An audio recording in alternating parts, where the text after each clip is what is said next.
Welcome to Landria Anka on YouTube, here to help you break through fears and live an awesome life. All right, I want to address something that comes up constantly.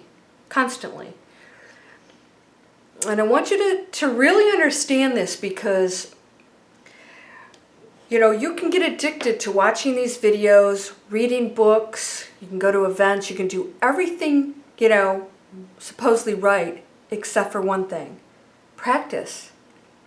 For every person that comes to me with, some challenges, real challenges. I know some of you deal with depression, bipolar disorder. I'm going to tell you something right now. Every single person in those situations could get off their medications. Now, I'm not telling you to do this stuff. You should always go to a doctor, because I'm sure there's situations that I can't even comprehend. But I'm going to tell you right now, that's the kind of power you wield. Whether you will ever get to the point where you can use it to get off those meds and all the other stuff, the meds generally are a crutch for something else that's much deeper.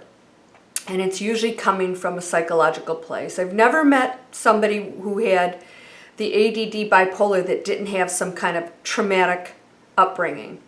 There was always something there. I've never met one. If you are one of those that came from this perfect upbringing and you're bipolar, I'd love to hear from you, because I haven't seen that situation yet. So I think it's a trigger. I think it's a trigger for this. The brain starts to make up for these things. It goes into these highs and lows. It's an imbalance. It's all chemical. It's all the ego, the mind, the body, all protecting itself. And it gets completely messed up. When you are in a meditative state of joy and happiness, it's shocking. I know people. I know one who was severely bipolar, went off all medications, including high blood pressure, sleeping pills, high cholesterol, went off everything. And of course changed his diet, by the way, too. Went vegan. So that's extreme, but you know what? It can be done, and I'm going to tell you right now, you have to make the choice. You have to make the choice, because everything's about your choice. Everything. You planned your visit here. We have all taken on a huge challenge, all of us. Congratulations, you're part of the team that came down here to change this planet. And some of you may stay in that third dimension, in a place where there's war and poverty and hunger.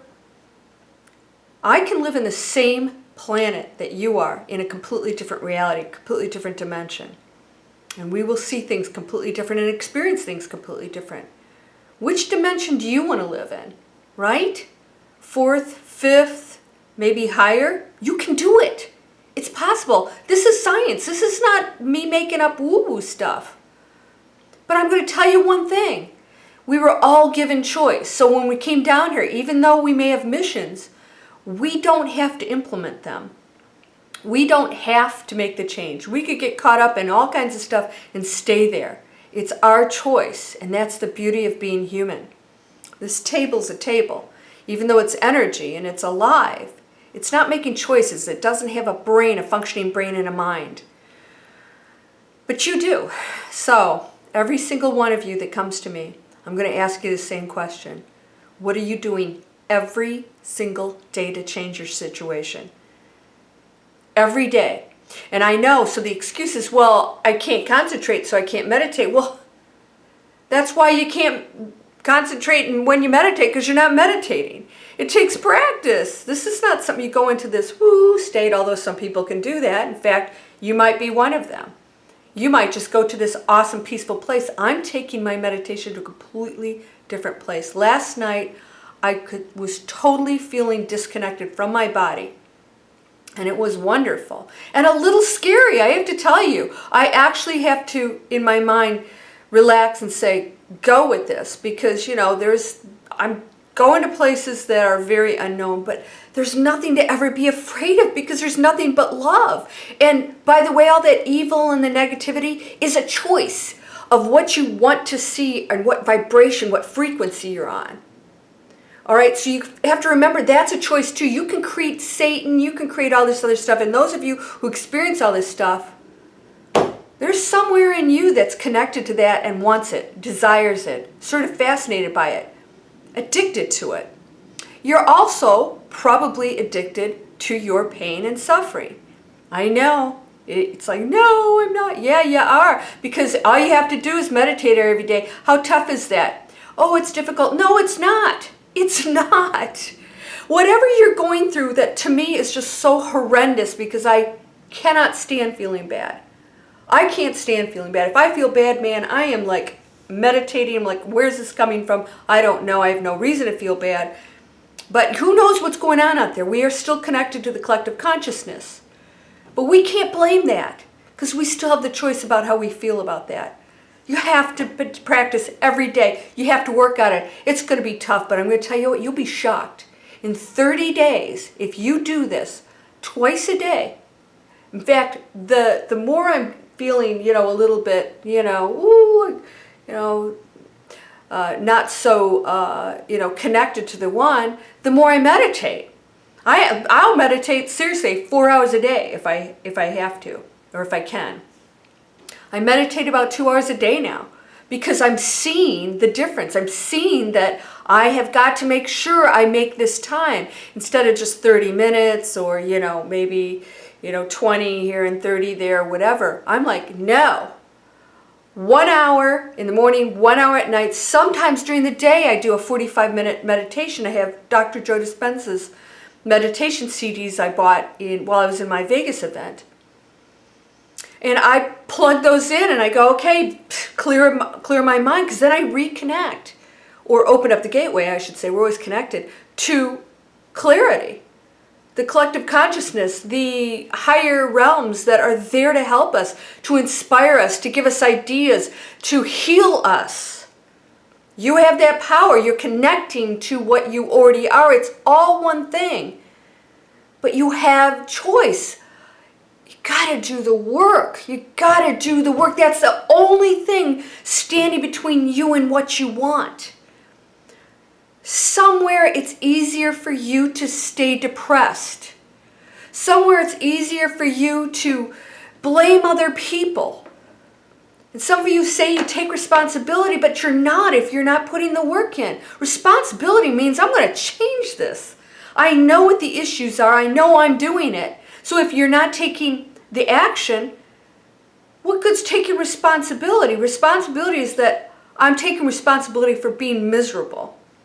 And I'm taking responsibility for staying there. So don't come back over here and ask me what you can do when you know darn well if you're taking responsibility, that means you got to put the action in. You've got the answers. And I don't mean come to me in a negative way. I mean don't come to me when you know you have the answers, because you do. You've got all the answers.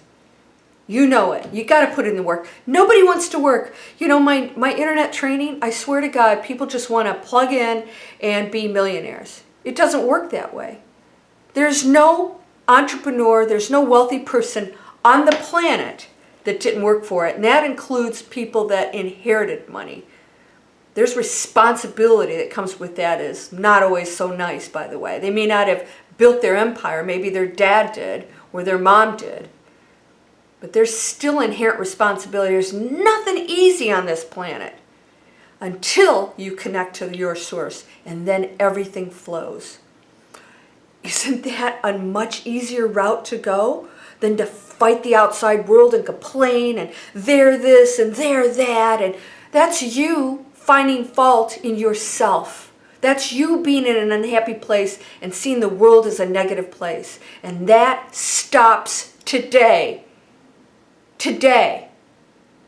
You don't have to work on that. You have to make a decision. And every time that stupid thought comes in your head that criticizes or judges somebody else, you got to nip it in the bud, because you are in control.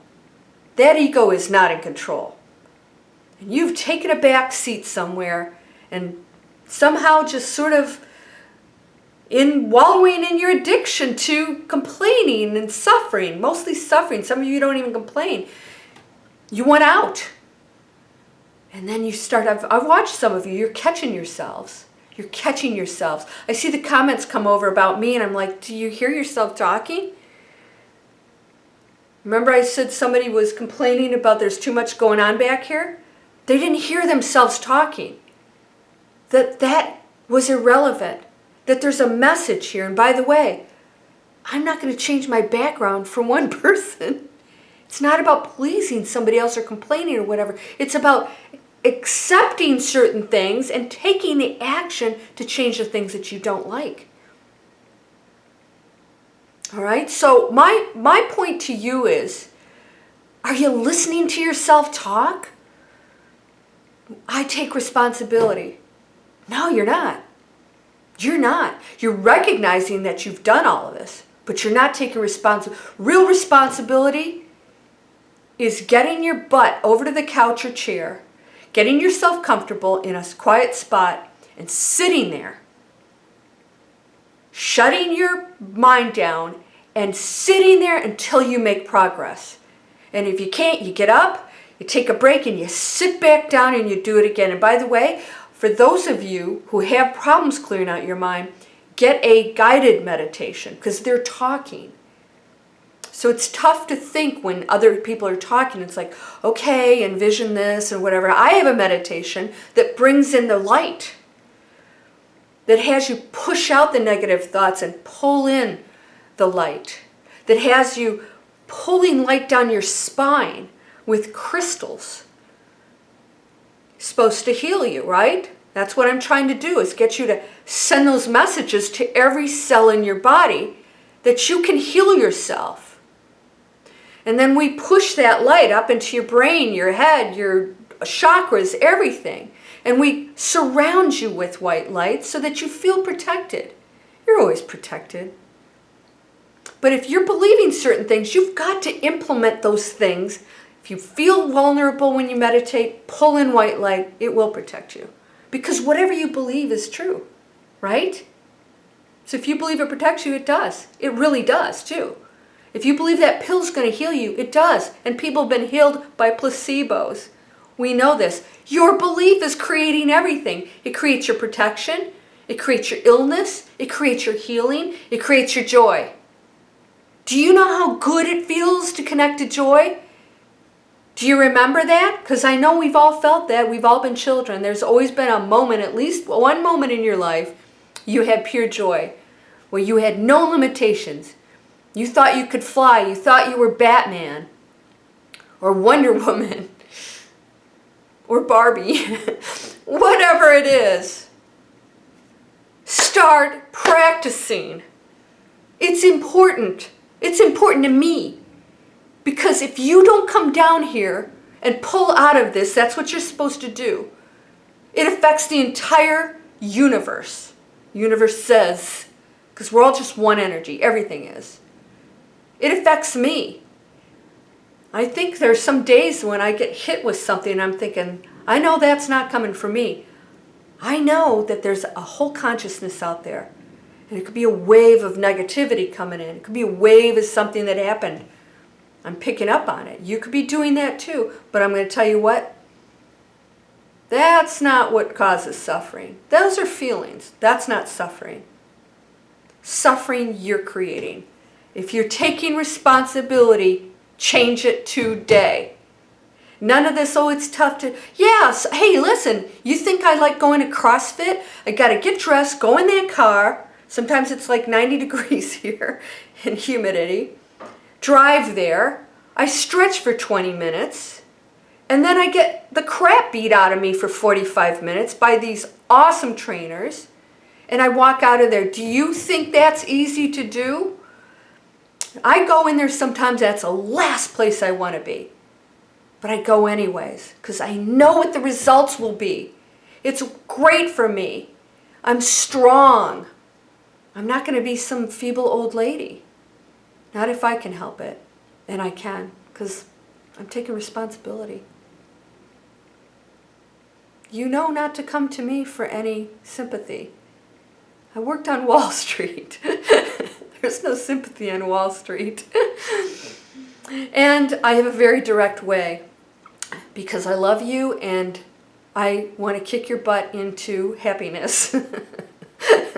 And out of fear. All right, I got to get back to work because I'm working on your mentoring program. And by the way, that is going to take you step by step for 12 weeks of very detailed practices.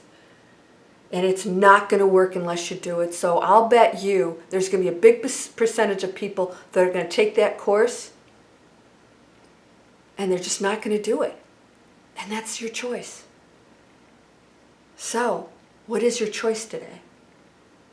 You to go over the couch, shut this down, and sit down? You can do it. I meditate at my desk. I don't have to be in some Zen position all the time. And by the way, sit up.